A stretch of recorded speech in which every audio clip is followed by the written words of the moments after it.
In this video, join me as I share my Frank Zappa and my mother's invention collection. Say that 10 times fast with you. Come on in, have a look.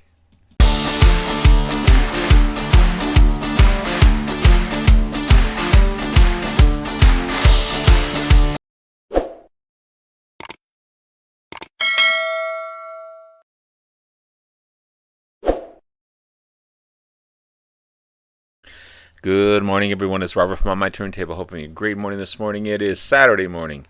As always, a coffee kind of morning. Cheers, everyone. Hope everyone's doing well. It's cool. There's no sun yet. Still early, so keep my fingers crossed that it's going to be a sunny day today as I'm off today. And I don't want to, as much as I love spending time inside listening to music, I want to get out and do stuff as well. But anyway, I'm not here to talk about the weather. I'm here to talk about Mr. Frank Zappa and the Mothers of Invention. I thought I'd share my collection with you guys. I don't have everything. I think what I've got is a pretty good core of decent albums, amazing albums. If I had everything, we'd be here all day, because during his lifetime he released 62 albums. Since 1994, the Zappa family released 68 posthumous albums, making a total of 130 albums. 130 albums. That's just unbelievable. And in 2022, the Zappa Trust sold Zappa's entire collection to Universal Music. So yeah, what a history and a collection of remarkable genius, inventive music that made by this artist is just unbelievable. I'd have to say one of the best ever. I don't know. I'm just thinking off the top of my head. But anyway, let's start off with the debut album, Freak Out. These are remastered. This is not the original, obviously. This is a double album. I love all the photo art inside. I won't show the albums for time, but ranked one of the 500 greatest albums of all time. This one, original 1966 release. This one's got Hungry Freakout's Daddy, I Ain't Got No Heart, Who Are the Brain Police, Go Cry on Someone Else's Shoulder, Motherly Love, How Could I Be Such a Fool, Wowie Zowie, You Didn't Try to Call Me, Any Way the Wind Blows. Isn't that a part of a song? Is that an Elton John song or something? No. Oh, that's a Queen song. That's yeah, that's from Bohemian Rhapsody. That's part of the lyrics. That's kind of cool, actually. I wonder if they borrowed that. I'm Not Satisfied. You're probably wondering why I'm here. Side 3 is Trouble Every Day. I'm a Rock, and It Can't Happen Here. And then side 4 is The Return of the Son of Monster Magnet. Remarkable album. This was digitally transferred from the original analog tape masters, and then released in 2013. Amazing. So happy I have this one in my collection, for sure. Yeah,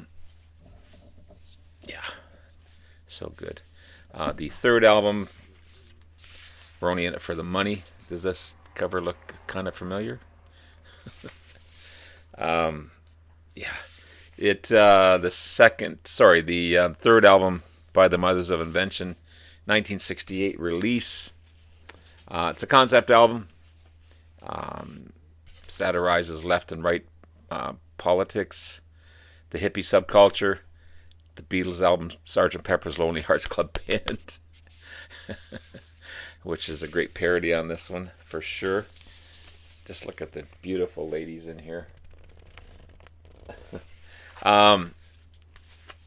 Frank Zappa did call Paul McCartney to see if he could get permission to use the cover, and Paul said, it's an issue for business managers, not for me. Voted 343 in Colin Larkin's 1,000 albums of all time, best albums of all time. It's fantastic, fantastic.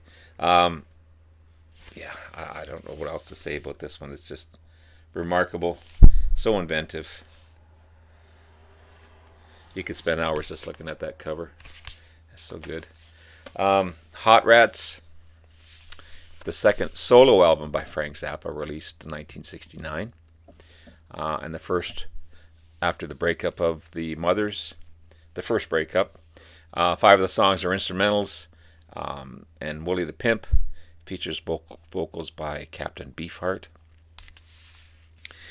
Frank dedicated this to his newborn son, Dweezil, who went on to be a fantastic artist in his own right. You got Frank Zappa on guitar and octave bass and percussion, Ian Underwood on piano, flute, all clarinets, all saxes. Captain Beefheart again does vocals on Willie the Pimp. Jean-Luc Ponty, an amazing artist in his own right, violinist, on It Must Be a Camel. Lowell George from Little Feat does some rhythm guitar on this one. He's uncredited, but he's still in the album. This is a pretty cool and unique album. You got Peaches on Regalia, Willie the Pimp, Son of Mr. Green Jeans, Little Umbrellas, The Gumbo Variations, and It Must Be a Camel. There's the inner sleeve there. This guy is so remarkable. So remarkable, sorry. Burnt Weenie Sandwich, the 7th album by the Mothers of Invention, and the 9th overall by Frank, 1970 release. Part studio, part live. After the Mothers split up, Frank Zappa put together 2 albums, unreleased recordings by the band. Burnt Weenie, this one here, and Weasel's Rip My Flesh, which I don't have, but here's a picture of it here. I had it. I'm sure I have it. I just couldn't find the damn thing. I looked all over the place. I'm missing a couple of albums. I don't know what happened to them. I don't recall trading these in because I would never do that with Mr. Zappa. But anyway, Burnt Weenie Sandwich is focused mainly on studio recordings, while Weasel's Rip My Flesh is mostly live recordings. I wish I still had it. Both albums include some outtakes and leftovers from the Hot Rats session. But yeah, this is another. Just look at there's the recording in the studio. I love this album cover. It's just, man, so cool, so cool. Yeah, I don't know what the hell happened to my. I'm missing some stuff. I have this box set, Mother's 1970.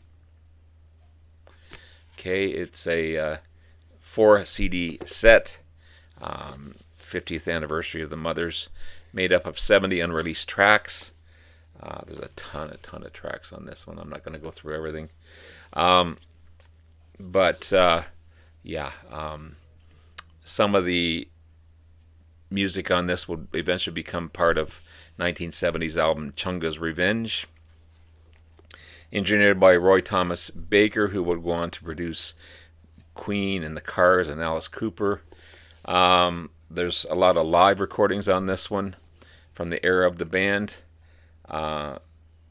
Really cool box set. Interesting. A lot of the stuff's interesting in this one. So then we have Overnight Sensation, the 12th album by the Mothers of Invention. One of my early favorites for sure. I had an original copy of this one, but it was kind of beat to heck, so I had to get another one for sure. 1973 release, the 17th album overall by Frank Zappa, the 12th by the Mothers. Ike and Tina Turner do some backing vocals on this one. Ike Turner insisted that Zappa pay the singers, including Tina Turner, no more than $25 per song, which worked out to be about $180 in 2024. But the invoice, apparently they found an invoice showing that they actually paid them $25 an hour, which if you work at 7.5 hours of work, you worked out to about $1,320 in 2024. Kind of cool. It's an amazing album. It's kind of the highlight of Zappa's career in here. You got Ruth Underwood, Ian Underwood on this one as well. George Duke, Jean-Luc Ponty on this one. Ralph Humphreys, Bruce Fowler, Sal Marquez, Frank, of course, Tom Fowler on bass. This one's a double album. You've got Carmelio Brillo, I'm the Slime. That's all on side 1. Side 2 is Dirty Love and 50-50.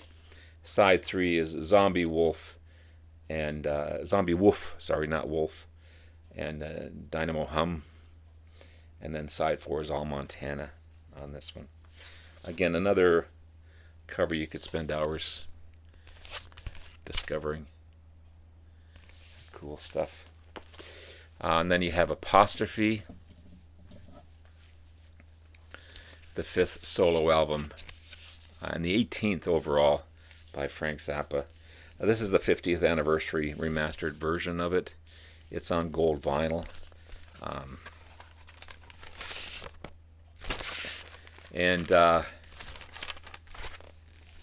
It's maybe his most commercially successful album to date in the States. First half of the album is a continuous theme. Don't Eat the Yellow Snow. Nanook rubs it. It's kind of about a dream the singer had, Frank Zappa had, when he saw himself as an Eskimo called Nanook. And then he got into St. Alfonso's Pancake Breakfast, which was inspired by a TV commercial that he saw about Imperial Margarine. And then Uncle Remus is about Frank Zappa's feelings about racism. And then the song Apostrophe has a very, very heavy bass part by Jack Bruce. Apparently, I guess Frank had kind of a hard time controlling Jack Bruce, because he gets into this mindset when he's playing his bass, and he had a hard time producing him. But still, overall, amazing album. Don't Eat the Yellow Snow, Nanook Rubs It, St. Alfonso's Pancake Breakfast, Father Oblivion, Cosmic Debris, Extrafusal Fours, Apostrophe, Uncle Remus, and Stinkfoot. Fantastic album. Then we've got One Size Fits All, the 14th album by the Mothers, and the 20th overall by Frank Zappa, released 1975.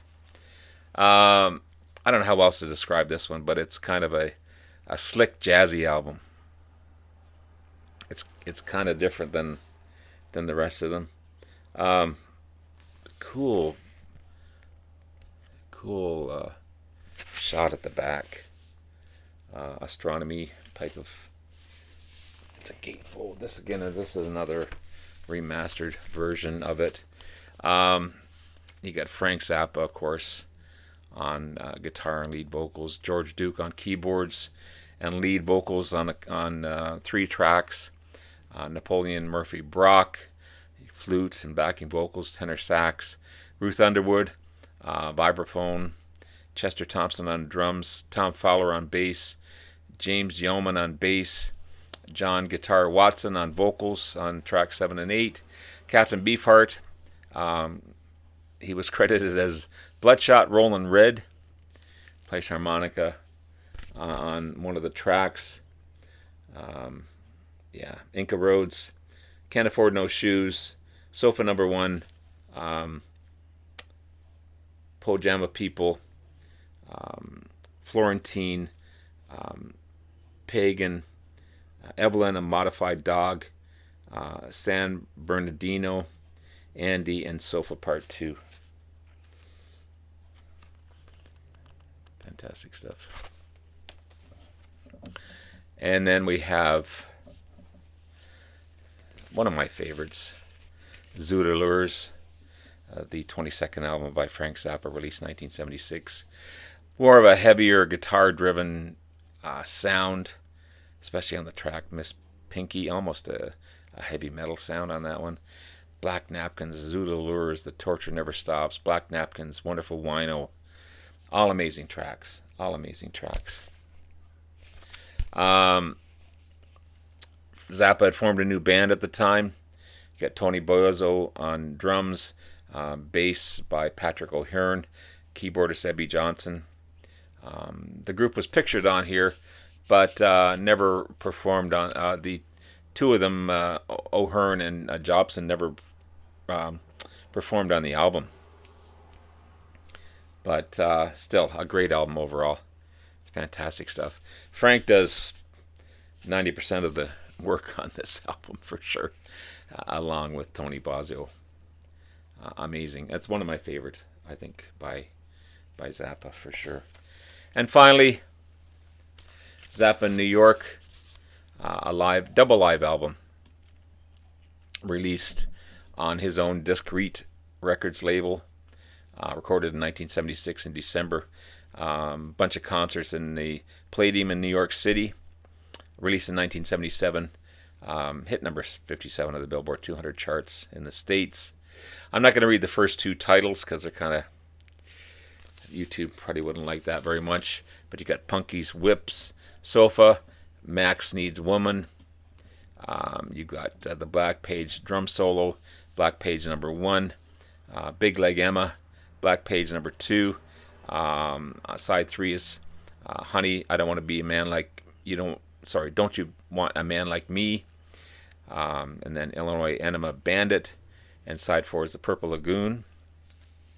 That's about 16 minutes long on that track. I love that photo there. There's some great shots as well. Pretty big lineup on this one, for sure. It's a full orchestra. Frank Zappa, he conducts the whole thing. Lead guitar, vocals, overdubs. Ray White on rhythm guitar. Eddie Jobson, on keyboards and violin. Patrick O'Hearn on bass. Terry Bozzio on drums. Ruth Underwood on percussion. Lou Marini on sax and flute. Mike Brecker on tenor sax and flute. Randy Brecker on trumpet. Like, it just goes on and on and on. Frank Zappa produced it. Dweezil Zappa did the cover. And Gail Zappa, Frank's wife at the time, did a lot of the photos of the band. So there you have it, guys. There's my Frank Zappa collection and my mother's collection. Hope you enjoyed. Thank you so much for everything that you guys have been doing for my channel. You guys are amazing. Love you all. And I'll be back again soon with another video. Take care. Bye now.